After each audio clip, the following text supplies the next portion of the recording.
Okay, what's going on, guys? Thank you to those who've liked, commented, and subscribed. We have gained a ton of subscribers lately and gotten a lot of views on our videos because you guys have been supporting our channel. You've been giving us a thumbs up, you've been commenting, and you've been sharing. If you guys can give this video a like, it would mean the world. It's really helping our channel in a big way. Okay, so let's talk about some Giants football. So Daniel Jones, he was limited at practice today. Actually looked fairly good. He was on the side with trainers. He was running around. He was taking snaps. He had his shoulder pads on.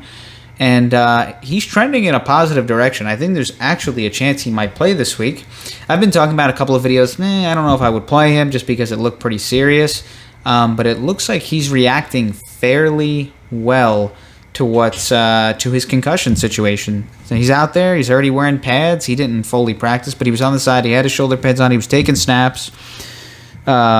Did different drills, threw some passes, and he looked pretty good. Apparently, he was reading books on the plane right after he had the concussion in the Dallas game on Sunday. So he's trending in a pretty positive direction. I guess maybe he's a little bit healthier than I thought. I thought it was pretty bad initially. So that's that. Good news for Daniel Jones. Andrew Thomas, he was on the side. He technically didn't practice, but he worked on the side with trainers. Obviously, he has that foot injury that he injured against New Orleans. He was active for Sunday's game, but did not play against the Cowboys, the Dallas Cowboys. But I would assume that he's probably going to play. We'll see. If he was active last week, I'm assuming he's at least going to be active this upcoming week versus the Los Angeles Rams. How much he plays, I think that's kind of based on Joe Judge and what he sees during the game. Just like he did this past week. I think he kind of judged the situation, and especially after Jones got hurt, there was no chance Thomas was playing because at that point they probably weren't going to win that game. That was going to be a tough game. So that is that with some injury news. Also, I want to add that Sterling Shepard, Jabril Peppers, Darius Slayton, Ben Bredesen, they all practiced. Remember, Peppers, Slayton, Shepard have the hamstring injuries, and it looks like they're trending in the direction that they're going to play this week. And Sterling Shepard kind of came out today and said, yeah, I'm ready to go. I'm ready to play. So that is good news for the Giants. If Daniel Jones does play, and it looks like Andrew Thomas likely will at least be active, and we'll see how many snaps he plays, and they get these guys back, these two wide receivers, Jabril Peppers, Ben Bredesen, Matt Skura is dealing with an injury, so to get Ben Bredesen back potentially for this week's game would be pretty big for the Giants. That'd be a nice add. They've been banged up on the offensive line. So you're looking at a Giants offense that is fairly close to normal. Unfortunately, normal at this point is you don't really know if Barkley's going to be there. I don't think you can trust him being your RB1. Didn't practice today. Kenny Golladay didn't practice either. So I think the Giants just have to understand that Barkley's a bonus moving forward. I mean, for however long he's a Giant, he's a bonus. I don't think anyone's going to trust him to be the RB1, the bell cow, the guy that caught 91 passes as a rookie. That's just what it is. So that's that. I want to talk about the Giants defense, okay? So I talked today. I posted some passer ratings allowed. And you look at Jabril Peppers, it was like 119. Logan Ryan was 116. James Bradbury, 111. These are very crucial parts to their defense. James Bradbury was a great corner for them last year.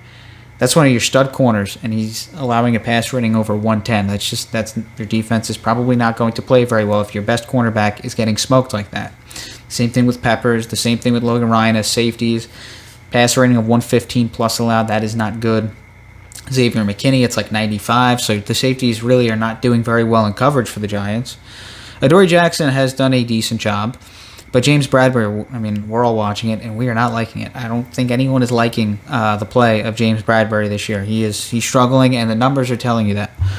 So there was a discussion I had with Dan Duggan on Twitter yesterday, and we didn't agree. I said this before. I think Dan is, in my opinion, the best Giants beat writer out there because I think he's actually like as close to a journalist as you're going to find these days.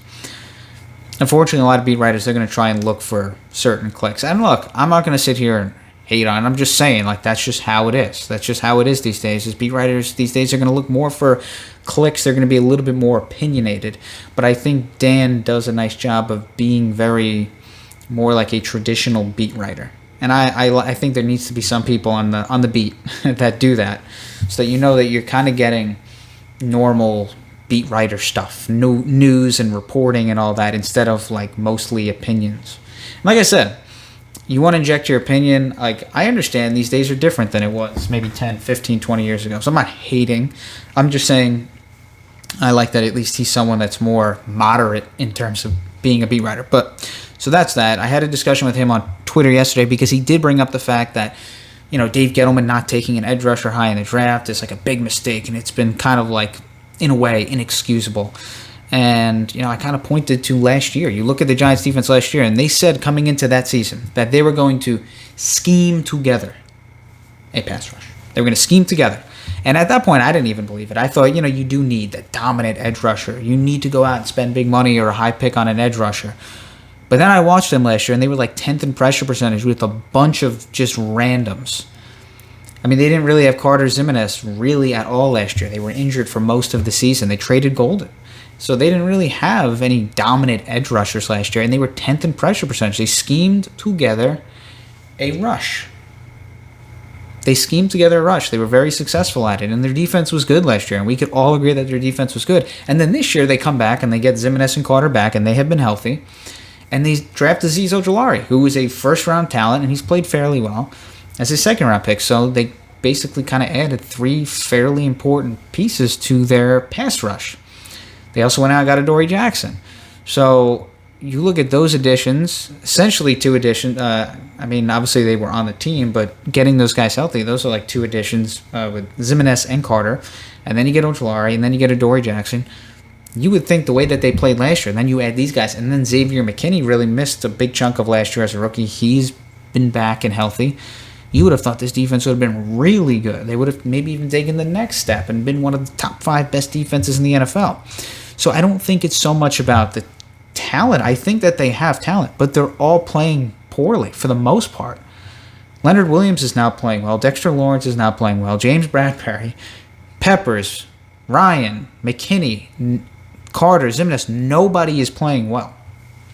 So I guess that's kind of the upside, right? Is that, I mean, at some point these guys have to play better. They're better than this. And so my whole point was, like, I understand where you're coming from. You could make an argument that Gettleman should have drafted an edge rusher high in the draft or whatever, or signed a guy and a lot of money. But at the same time, what they did last year worked really damn well. And then they gained, like I said, a bunch of pass rushers with Zimenez, Carter coming back healthy, and then Ojulari. So you add some really nice edge rushing pieces. They may not be dominant like Khalil Mack kind of players, but I think a lot of people liked what they saw from Carter before he got hurt last year. He had a really nice preseason, beginning of the season. A lot of people liked what they saw from him. Azeez Ojulari was a pretty damn good pick. I think a lot of people like that pick too.